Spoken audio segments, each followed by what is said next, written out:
Hello दोस्तों, स्वागत है आप सभी का आपके अपने चैनल रीडर्स हब में। आज हम बात करेंगे एक ऐसी बुक के बारे में जो मोस्टली सभी की फेवरेट बुक है, थिंक एंड ग्रो रिच। जी हाँ, सोचिए और अमीर हो जाइए। इस बुक को लिखा है एक अमेरिकन ऑथर नेपोलियन हिल ने। तो चलिए आगे बढ़ते हैं वीडियो के। और अगर आपने हमारे चैनल को सब्सक्राइब नहीं किया है तो नीचे लाल बटन को दबाकर सब्सक्राइब कर बेल आइकन को ऑन कर दे।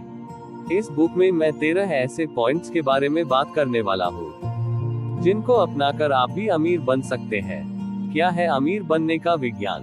तो चलिए जानते हैं। दोस्तों, नेपोलियन हिल एक अमेरिकन ऑथर है जिन्होंने नई सोच के मूवमेंट पर लिखा। इन्हें सक्सेस पर लिखने वाले महान ऑथर में से एक माना जाता है। थिंक एंड ग्रो रिच में ऑथर अपने करियर को सफल बनाने पर लिखते हैं। इस प्रोसेस के लिए पैसों की जरूरत और पर्सनल सेटिस्फैक्शन को समझाते हैं। इन सब के लिए वो थॉट्स और ब्रेन की साइकोलॉजिकल पावर को डिस्कवर करते हैं। सोचिए और अमीर बनिए। ये बुक आपको अमीर बनने का रास्ता बताती है। 13 कदम जो अमीर बनने की दिशा में उठाने हैं। इन्हीं की बात इस किताब में की गई है। अमीर बनने से ऑथर का मतलब सिर्फ पैसे कमाने भर से नहीं है। यहाँ पर अमीर बनने का मतलब है आप जो भी काम करना चाहते हैं उसमें आपको सफलता मिलेगी। इन 13 स्टेप्स के बारे में हम विस्तार से समझेंगे।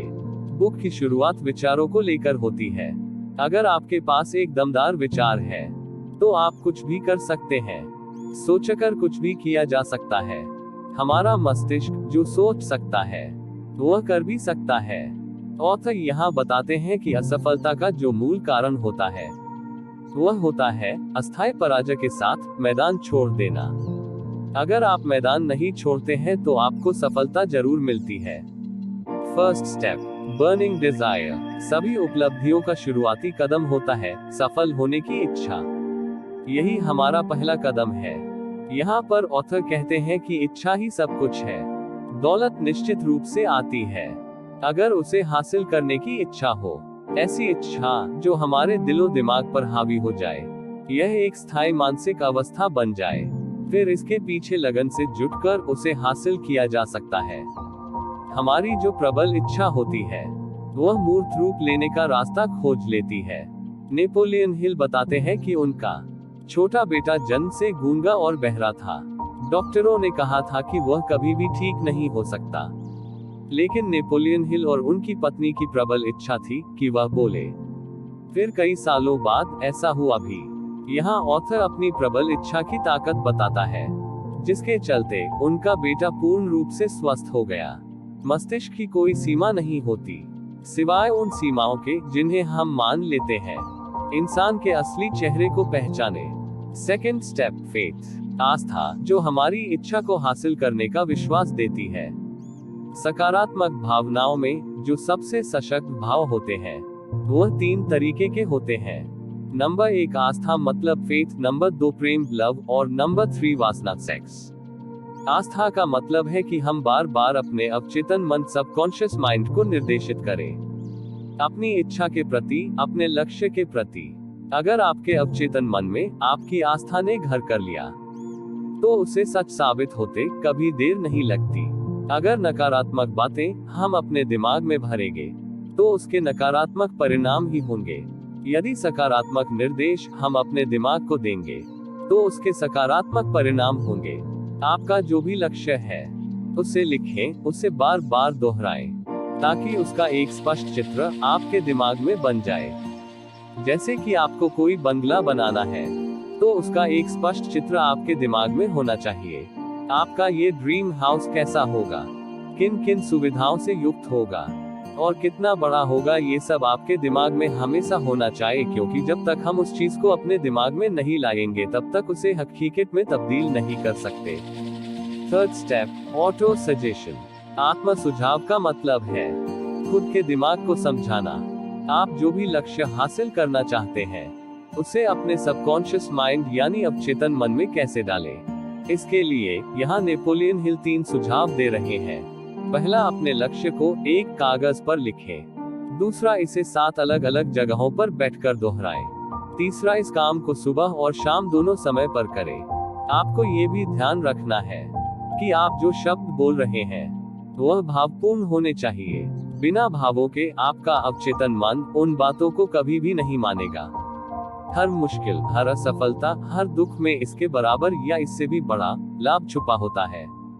फोर्थ स्टेप, स्पेशलाइज्ड नॉलेज, विशेषज्ञ ज्ञान या व्यक्तिगत अनुभव। आपने जो लक्ष्य चुना है उसे हासिल करने का नॉलेज आपके पास होना चाहिए। अगर हमें लक्ष्य को हासिल करने का ज्ञान या अनुभव नहीं है तो इस परिकल्पना का कोई भी फायदा नहीं होता। अगर आप एक सॉफ्टवेयर डेवलपर बनना चाहते हैं लेकिन आपको कंप्यूटर या प्रोग्रामिंग लैंग्वेज नहीं आती है तो आप उसे नहीं कर पाएंगे। यदि आपके पास उस चीज की स्पेशलाइज्ड नॉलेज नहीं है तो आप उस काम को नहीं कर पाएंगे।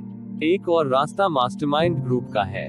आप अगर एक मास्टरमाइंड ग्रुप अपने पास रखते हैं, यानी कि ऐसे लोगों का ग्रुप जो उस काम का मास्टरमाइंड हो, तब आप उस टीम के सहारे कुछ भी काम कर सकते हैं। इसका सबसे बेस्ट एग्जाम्पल है हेनरी फोर्ड, जिन्होंने अपनी टीम के चलते $1 बिलियन की वर्ल्ड फेम कंपनी बनाई।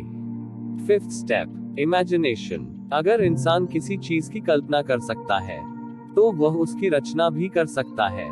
अगर एक आदमी कल्पना कर सकता है कि उसके पास लग्जरी गाड़ी हो तो वह इसे बुक में बताया गए इन 13 स्टेप से हासिल भी कर सकता है।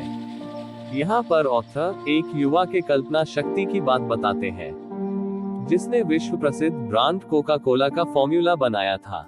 उसके पास ये कल्पना नहीं थी ये सॉफ्ट ड्रिंक का भी इतना बड़ा ब्रांड हो सकता है, लेकिन जिस युवा को उसने ये फॉर्मूला बेचा, उस युवा के मन में था कि मैं इसे पूरी दुनिया में बेचूंगा। उसने ये कर भी दिखाया और आज आप देख भी रहे हैं कि कोका कोला विश्व भर में बिक रही है। Sixth step, organised planning. आप जो भी चीज हासिल करना चाहते हैं उसकी आपको एक निश्चित योजना बनानी पड़ेगी। ये चीज मुझे कैसे मिलेगी? प्लानिंग बनाने के लिए ऑथर बताते हैं एक एक्सपर्ट टीम की जो योजना बना सके। ऑथर यहाँ एक सजेशन ये भी देते हैं, अगर आपकी यह योजना असफल हो जाए तो आप डरे नहीं। लक्ष्य को निर्धारित करते हुए अपनी प्लानिंग चेंज करें और आगे बढ़े। Seventh step, the ability of decision making. निर्णय लेने की क्षमता का विकास करना, यानी कि टालमटोल करने की आदत पर विजय पाना। ये गुण हेनरी फोर्ड के सबसे उत्कृष्ट गुणों में से एक था। वह निर्णय को तत्काल रूप से लेते थे, उस पर अडिग रहते थे। ऑथर कहते हैं कि राय दुनिया की सबसे सस्ती वस्तु होती है। ये हर व्यक्ति या आपका करीबी आपको दे देता है, इसलिए अपने निर्णय खुद ले। जो लोग निर्णय लेने की ताकत रखते हैं उन्हें पता होता है कि वह क्या करना चाहते हैं। अनिर्णय की क्षमता कुछ लोगों में बचपन से ही शुरू हो जाती है, जिसे निर्णय लेने की क्षमता में बदलना जरूरी है। निर्णय लेने में आत्मविश्वास जरूरी होता है, जो बहुत कम लोगों में दिखाई पड़ता है, लेकिन जिनके अंदर निर्णय लेने की क्षमता होती है वही सफल होते हैं। 8th step, the power of devotion. सोचिए और अमीर बनिए, यानी लगन की शक्ति। लगन मतलब डिवोशन के पीछे कोई बड़ा अर्थ नहीं छिपा हुआ है, लेकिन ये गुण इंसान के लिए उतना ही महत्वपूर्ण है जितना कि स्टील बनाने के लिए कार्बन। आज अगर हम आधुनिक युग में टेक्नोलॉजी और इंडस्ट्री में सफल हुए लोगों पर नजर डालें तो हम देखेंगे कि उन सभी व्यक्तियों में एक कमान क्वालिटी होती है। उन सभी को अपने काम में लगन होती है। नेपोलियन हिल बताते हैं कि लगन को कैसे विकसित किया जाए। इसके लिए आप 4 रास्ते अपना सकते हैं। पहला, निश्चित लक्ष्य, फिक्स्ड गोल। दूसरी, निश्चित योजना, ए गुड प्लानिंग। तीसरा, एक सकारात्मक दिमाग, ए पॉजिटिव माइंड। चौथा, एक या अधिक लोगों के साथ गठबंधन, ए वेरी डिटरमिन्ड ग्रुप, जो हमेशा आपको प्रोत्साहित करे। यहाँ लेखक का मतलब है mastermind group. 9th step, improve self power. स्वयं की शक्ति को बढ़ाना। स्वयं की शक्ति को कैसे बढ़ाया जाए, इस बारे में ऑथर कहते हैं, अगर आपके पास पावर है तो आप सब कुछ हासिल कर सकते हैं। बिना पावर के आप कितनी भी प्रभावशाली योजनाएं क्यों न बना लें, उसमें आप सफल नहीं हो सकते। अमीर बनने के लिए पावर का होना बहुत जरूरी है। अब बात आती है कि ब्रेन पावर को कई गुना कैसे किया जाए। How to increase your brain power. यहाँ नेपोलियन हिल एग्जाम्पल देते हैं बैटरीज का।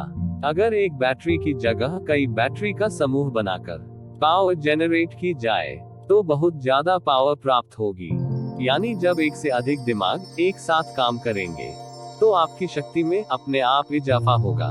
यहाँ पर ऑथर टीम वर्क की बात करते हैं, क्योंकि टीम की मदद से हम कम समय में अधिक से अधिक काम कर सकते हैं।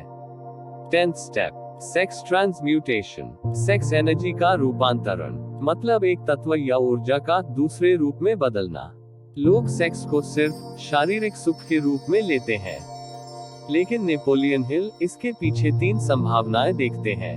पहली संभावना है मानव जाति का स्थायीकरण, दूसरा स्वास्थ्य बढ़ाना, तीसरी संभावना सबसे अधिक महत्वपूर्ण है रूपांतरण, ट्रांसफॉर्मेशन के द्वारा औसत दर्जे का व्यक्ति जीनियस बन सकता है। सेक्स एनर्जी को अगर पॉजिटिव एनर्जी में कन्वर्ट किया जाए तो कोई भी आदमी जीनियस बन सकता है। कुछ लोग कामवासना के कारण खुद को नीचे गिरा देते हैं बजाय कि ऊपर उठाने के। नेपोलियन हिल बताते हैं, पुरुष की सबसे बड़ी प्रेरक शक्ति होती है महिला को प्रसन्न करने की इच्छा, जो कि प्रीहिस्टोरिक एज से चली आ रही है। अगर महिलाओं को हटा दो तो कितने ही काम नीरज और बेजान हो जाएंगे, लेकिन कामवासना का रूपांतरण जरूरी है। यदि इसी एनर्जी को दूसरे रचनात्मक कार्यों या क्रिएटिव वर्क में लगाया जाए तो ये बड़े से बड़े असंभव कामों को भी संभव कर सकती है। लेकिन कामवासना में लिपटा हुआ आदमी कभी सफल नहीं हो सकता। 11th step, control of subconscious mind. अवचेतन मन पर नियंत्रण करना। अवचेतन मस्तिष्क वह क्षेत्र है जिसमें चेतन मस्तिष्क के द्वारा 5 इंद्रियों के माध्यम से जो बातें पहुंचाई जाती हैं, उन सभी का रिकॉर्ड दर्ज होता है। यह विचार और छवियों को ग्रहण करता है, चाहे वह जैसी भी हो। अगर हम अपने अवचेतन मन तक सकारात्मक विचार पहुंचाएंगे तो वह सकारात्मक पॉजिटिव बैकअप रखेगा। वही अगर नकारात्मक विचार नेगेटिव थॉट्स पहुंचाएंगे तो नकारात्मक बैकअप रखेगा। नेपोलियन हिल के द्वारा कुछ सकारात्मक भाव का उल्लेख किया जा रहा है, जो है इच्छा, डिजायर, आस्था, फेथ, प्रेम, लव, वासना, सेक्स, उत्साह, एंथुसियाज्म, रोमांस और आशा, होप, जो नकारात्मक भाव की श्रेणी में आते हैं, जिनको हमें हमेशा अपने माइंड से दूर रखना है। वह है डर, फियर, ईर्ष्या, जेलसी, घृणा, हेट्रेड, लालच, ग्रीड, क्रोध, एंगर, प्रतिशोध, रिवेंज, अंधविश्वास, ब्लाइंड फेथ। 12th स्टेप, ए फ्रेश ब्रेन। हम सभी का मस्तिष्क 2 तरीके से काम करता है। हमारे मस्तिष्क में 2 तरीके के सिस्टम होते हैं। एक होता है ब्रॉडकास्टिंग सिस्टम, दूसरा होता है रिसीविंग सिस्टम। मस्तिष्क की शक्ति अमूर्त होती है। इतिहास गवाह है, दुनिया में जितनी भी महानतम शक्तियां हैं वह सब अमूर्त ही होती हैं। आप हमेशा अपने दिमाग को अपडेट रखें, अपने दिमाग को हमेशा फ्रेश रखें। आपका ब्रॉडकास्टिंग और रिसीविंग दोनों सिस्टम एकदम सही काम करने चाहिए, तभी आप अमीर हो सकते हैं। 13th step, the use of sixth sense. छठी इंद्री, सिक्स्थ सेंस का प्रयोग। नेपोलियन हिल एक महत्वपूर्ण बात याद दिलाते हैं कि सफलता की सीढ़ी पर ऊपर की तरफ कभी भीड़ नहीं होती। शेष 12 सिद्धांतों को पूरी तरह अपनाकर ही आप इस 13वें सिद्धांत का यूज कर पाएंगे। विज्ञान अब तक इसकी खोज नहीं कर पाया है कि छठी इंद्री वास्तविकता में क्या है। ये ही वह रचनात्मक कल्पनाशीलता है जिसके द्वारा विचार और योजनाएं आपके दिमाग में कौंधती है। इसका प्रयोग दुनिया में बहुत ही कम लोग जानते हैं। सफलता की दिशा में आप इन 13 कदमों का पालन करके किसी भी प्रकार की सफलता को हासिल कर सकते हैं। आपने इसे पूरा पढ़ते समय महसूस किया होगा कि आप मानसिक प्रेरणा के उच्च स्तर तक उठ गए। यही इस किताब का लक्ष्य भी है। आशा करता हूं कि आपको इस बुक से बहुत कुछ सीखने को मिला होगा। और बुक्स के लिए अगर आप हमारे चैनल पर नए हैं तो रेड कलर के बटन को दबाकर चैनल को सब्सक्राइब कर